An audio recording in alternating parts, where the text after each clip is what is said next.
Okay, sorry. So that's it. And we've been hearing from our counterparts at Glenn that they have serious interest from the Air Force in doing a space power beaming test that would initially be from, say, a platform on the station to a Falcon sat or something like that. It wouldn't necessarily be from space to ground at first, but it could be scalable to that because apparently because of the studies that the National Space Security Office did, where they talked about how incredibly expensive per kilowatt hour it is to produce power for deployed bases and so on and so forth. The Air Force likes the idea of coming up with something to dramatically reduce the logistical trail in terms of energy production. And Glenn has a lot of the technology to put together a test bed to do something like that. So there are, my understanding is there are talks between Glenn, the Air Force, and their counterparts at DOE to do a test bed on the station. That's wonderful news. I mean, I've heard, in the past, I think people at Johnson were working on a in-space test using the station, but they were told that by Griffin to stop work on it, even though they were doing it on their own time. Yeah, that's gone out the window. Now that station is being made in town, we've been getting proposals to do exploration, research, and technology development proposals. And I believe that's So, can I try to tell you the words? Okay. There's at least two companies they're pursuing that very same thing here in the United States. sorry. Thank you. One of them more, the one in California is the one that's Solar. So if there's private money going into this, with the federal government. I don't remember what. Power's out in the That sounds right.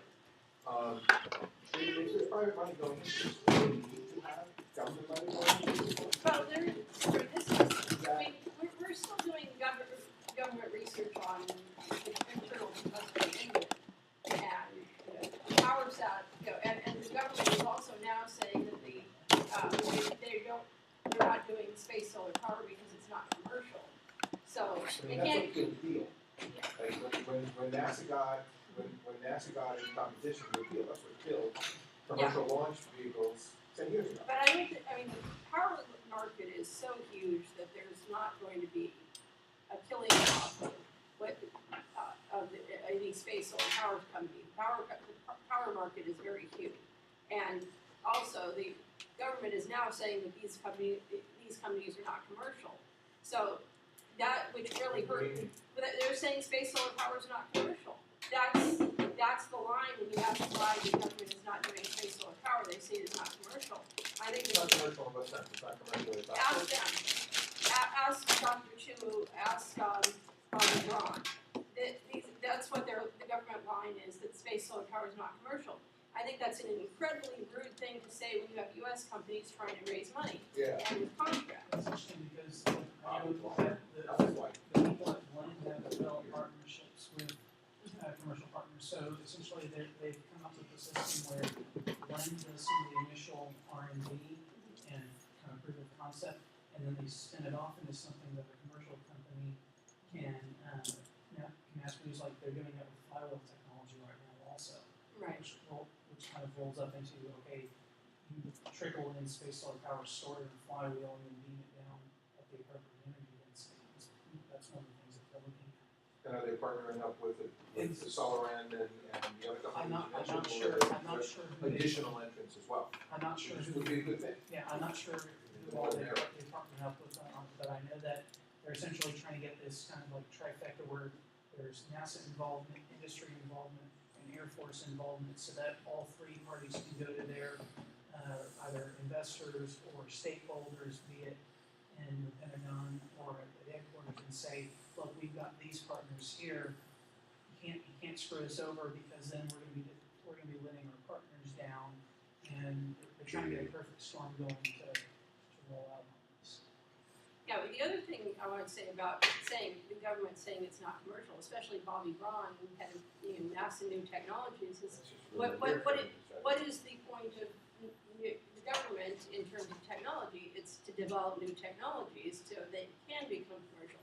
So So if you're saying that there's this technology that's good except it's not commercial, that's exactly where the government should be acting. I mean, the real problem in space solar power technology right now is there's too many good ways to do it. You know, it's like we know we can do it, but it's like, what is the best frequency? What is the best kind of space solar power?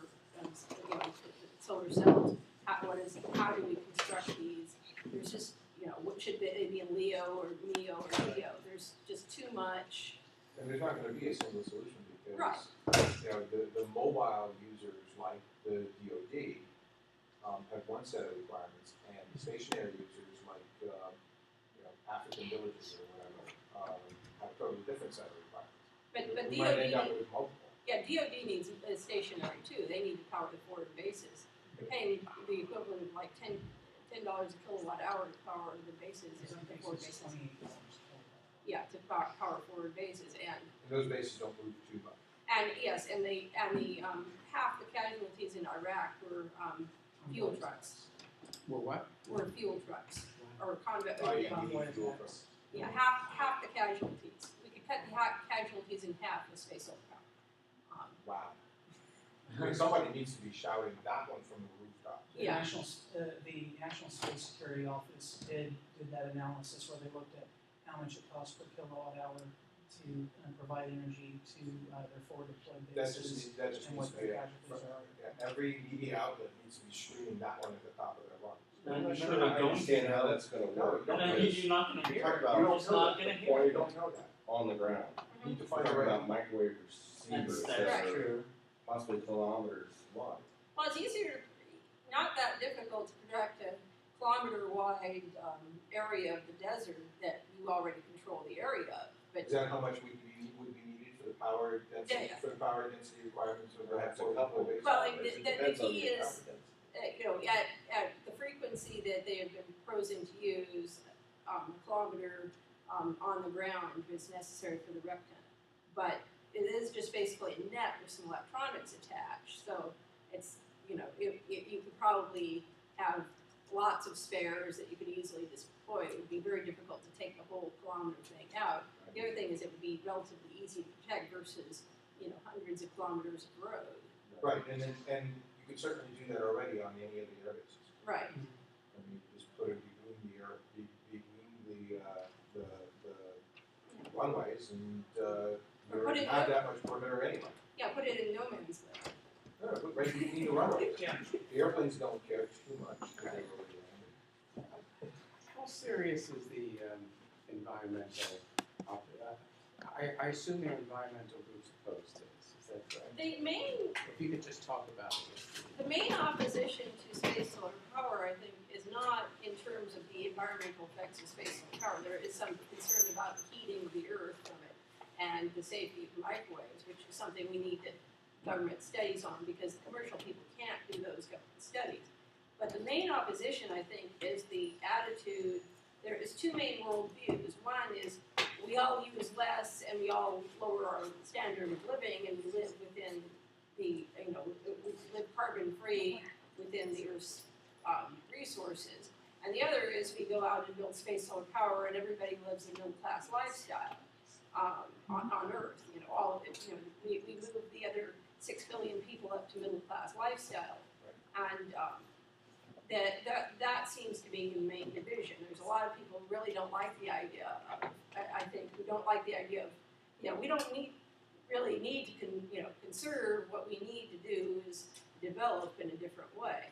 I was involved in the early first meetings with Sea Launch, the Boeing Sea Launch project, and the Greenpeace was a major problem. The idea of just taking a ship and launching a rocket from the Christmas Islands in the Pacific was met with formidable opposition from Greenpeace. Based on They didn't want a rocket launching from pristine ocean waters, the event of a failure, an event of a catastrophic explosion, and they just not happy with it. And Boeing ignored it. Boeing ignored it for about a year, and then finally, when they realized that they put these ships in the launch area and stuff, they had to sit down with Greenpeace and came up with a solution.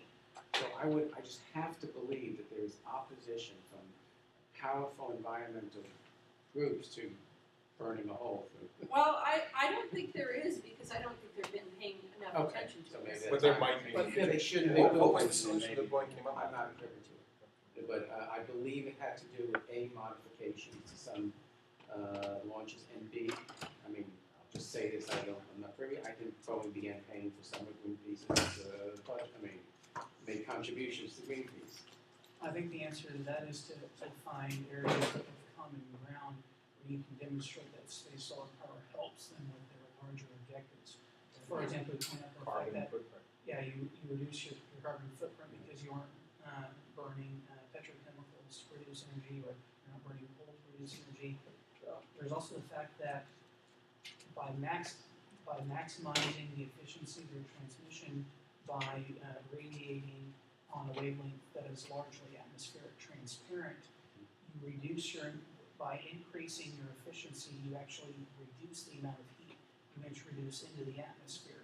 So the better you get the system to work, the less your environmental impact is to begin with. So that's kind of a win-win there. And it was like one of the founders of Greenpeace. He's actually now working with the nuclear industry as an advocate, because he said if he knew about global warming back in the 70s, he would have focused Greenpeace on fighting nuclear weapons, not fighting nuclear power at all. And so he's actually working with advocacy groups on the idea of developing thorium-based power systems, because thorium only emits alpha radiation, so you can handle it safely with standard personal protective equipment. It's fertile but not fissile, so you can't make nuclear weapons out of it, things like that, because he realizes that carbon pollution is a bigger enemy to the environment than nuclear energy. If you do it right. If you do it right. Right. And so I think if you can meet with the environmental lobby and the environmental groups and figure out where your common interests are and where your common strengths are, you can co-opt them ahead of time instead of waiting for them to launch their salvo, and you head Be it off. proactive. Right. Yeah, the other thing about the environmentalists is there is a problem with the environmental community, in that there are groups that want to put solar power stations in for environmental reasons, but other groups who oppose it because it destroys the desert and will wipe out species, and wind power can damage raptors, and there's all sorts of Trade-offs. trade-offs with these. And in space solar power, you don't destroy any desert, you just sort of put a net over it, and may affect the species below, but you don't have to rip up their environments to actually. So reaching out to that community ahead of time and making common cause with them would seem to be a good way to, a healthy way Yes, but to. the problem is maybe it will be different in energy, but my experience in aerospace is the last people aerospace folks want to talk to is environmental people. Yeah. They'd rather talk to the Russians, Chinese first before they talk to organized environmental group. Maybe it'll be different in solar power. Maybe, If you do a cost-benefit analysis, Yeah. I think your example earlier was one example. I think it's worth it to proactively Make get a them on business case board. for it. well, sure, it's always better to You're talk. wasting more money by waiting. But the aerospace community traditionally is right of center, Republican, and that's a tin ear for a lot of consumer. They're not familiar. They're not trained. Lockheed, Boeing, Northrop Grumman. They're just not used to consumer marketplace and opinion in that They sense. need more marketing guys. I mean, they're used to the Pentagon as a customer. I mean, I'm not slighting them here. They're their customer, and probably one of the whole fears of solar power. I'm guessing I don't know much about it, but is it's a new market, diversified market. They have to learn to live with energy people, and there's a whole different equation. So where do folks from Solar and the other one come from? Do they come from the aerospace community, or they come from the energy community? Will be I think they come from more- the aerospace community. Are I'm they? not totally So sure. they might have the same disease. Yeah, but hopefully they're the ones who have jumped over the fence to freedom. But back to the issue. Yeah. Does anybody have any more to say on this? But back to the issue of policy. One thing I'm not sure if people in this room are aware of. There was this open government initiative called the Open Government Idea Scale, and which took ideas on all across the government in like 20 different agencies. And the idea of an interagency space solar power conference was the top idea at NASA, OSTP, and DOE, and at NASA it was the most popular idea of the government as a whole. And none of these agencies have done anything about moving towards that direction. And so I wonder if there's actually some opposition, because I would think that it would be fairly easy to, have a little conference about this size and proclaim that you're doing major stuff for open government and talking about space solar power. And I became really suspicious of whether there's actual opposition within the government when I heard recently a rumor that Buzz Aldrin has been invited on a trip to India with the president, but he was told that under no circumstances was he allowed to mention space solar power, which I was really shocked by, and I thought it was nearly a criminal thing because there are only two technologies that can give India the power it needs to become a middle class, give everybody a middle class lifestyle, and that is nuclear and space solar power. I don't think if you put solar panels on every rooftop and every piece of vacant land in India that they could get reasonable amounts of power. So who told them that you couldn't say? Someone in the administration, somebody high up in space policy. Presidential. Yeah, in presidential, Someone in in science. OSTP. Yeah, possibly, or else in the Office of Administration dealing with space policy. That I don't know exactly who said that to him, and this is all coming second and third hand. But I was really shocked because, I don't think the U.S. government would like India to be invest in a large-scale nuclear development program, considering their issues with their amount of coastline. They should not do something that would be carbon producing. And India has a huge coastline, so they should be really concerned about global warming. So that basically leaves space solar power as the only technology to bring India up to middle-class standards. And the U.S. government is shutting that down as a possibility to even talk about. Maybe we're afraid that they're going to leapfrog us, that they're going to leap ahead. Because there's a lot of other countries out there that are on the bandwagon and are moving forward, and they're going to leave us behind. Well, get out of neutral. I mean, I don't want to depend on the government any longer. As an entrepreneur, I intend to do it on my own with others like me. I think doing it without the government is great, except my fear for SolarWind, which actually has a contract to sell power, is what if they succeed and they build their space solar power satellite in the direct antenna and they start beaming down power, and one of their local neighbors gets a court injunction against them because the regulations involved in satellite transmission are totally inaccurate, or have very little to do with space solar power. They have to do with communication satellites. I'll tell you what's going to happen. Entrepreneurs like me are going to go abroad and do it with foreign money. Well, And with foreign customers. it's hard to get foreign money when the largest government in the world is saying it cannot make money. It's a separate issue. But I mean, there is that. But SolarWind is right now trying to do it in California, and if they get shut down because of court injunctions, because the government has really not dealt with the issue, it would put space solar power back a long way. I mean, the company could go bankrupt fighting in courts trying to show that this is safe.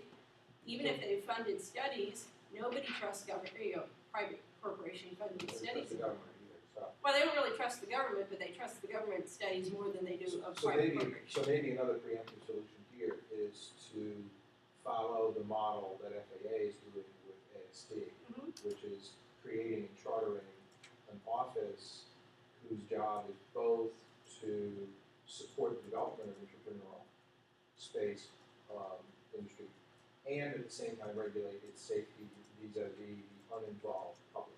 Yeah, I think the The question is who's going to do that?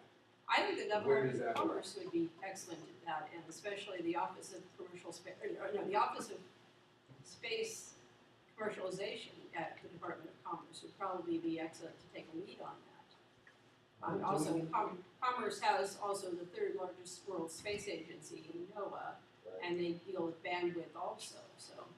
Well, but the issue here is going to be the impact of the antenna on the environment. That's probably DOE.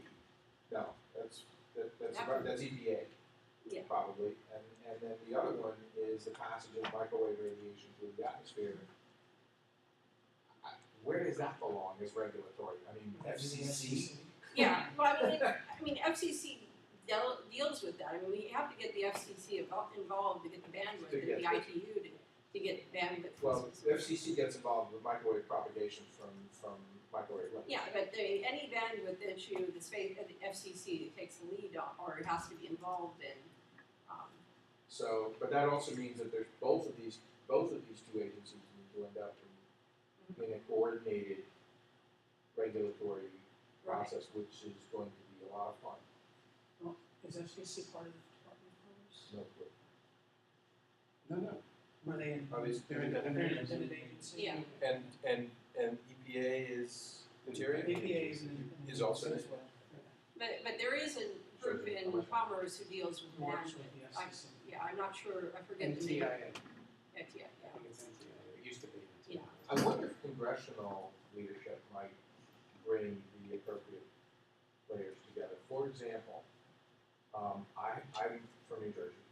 I happen to live in the district of Congressman Rush Holt, who I would think is exactly the right guy to talk to about this because he is the former assistant director of the Princeton Plasma Physics Laboratory. Oh, wow. A physicist by training, some repute, and a heck of a nice guy actually. A concerted push to talk to his staff and to see if he can put that on the agenda of some of the committees that he's on. I mean, that would be a perfect example for somebody in Congress to pick this up as an issue for this year. I mean, we have really a re-election campaign going on. If somebody starts talking about solving both the environmental issue and the hydrocarbon dependencies, dependency on external oil, as being related or being solved by this approach, that might make for a really hot button election issue. Well, I think he can get a lot more traction too if he relates it somehow to earthbound jobs. Oh, definitely. Well, there's plenty of that. And back to Iraq, Yeah, but also, to the casualties in Iraq. I mean, that's an awesome election time Yeah, issue. also, but also the balance of payments issue. Balance I mean, of payment is another one. But I mean, this is a plus across four things. is he Democrat or Republican? Okay. And he's a pretty strong Obama Democrat, and has been for a while. So Is he up for re-election? yes, he is. Yeah, all of them are, all representatives. So he clearly has the technical, gravitas to understand the issues and the solutions. And he's in a staunchly Democratic district, so he's really not going to be challenged that much, I don't think. But so that gives him a little bit of leeway to bring in issues.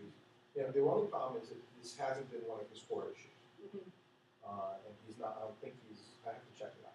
What committees is he I don't think associated with? he's on any of the committees that can. He might be on one of the commerce subcommittees. I'm sorry, I come from Houston, which is the heart of the petrochemical industry. Houston. Thanks. And I've actually written about this idea for, I write an independent politics blog for the Houston Chronicle. And I talked about like I said, all the areas that space solar power hits.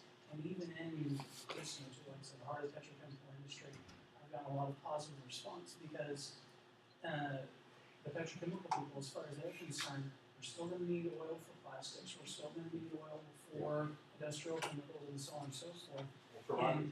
And for rocket power. And so if we reduce our dependence on foreign imports and we're buying more from domestic sources, that's good for them. They still get to keep their jobs, they're still happy with that, and we'll need ceramics, plastics, we'll need rocket fuel to launch all of this stuff up there.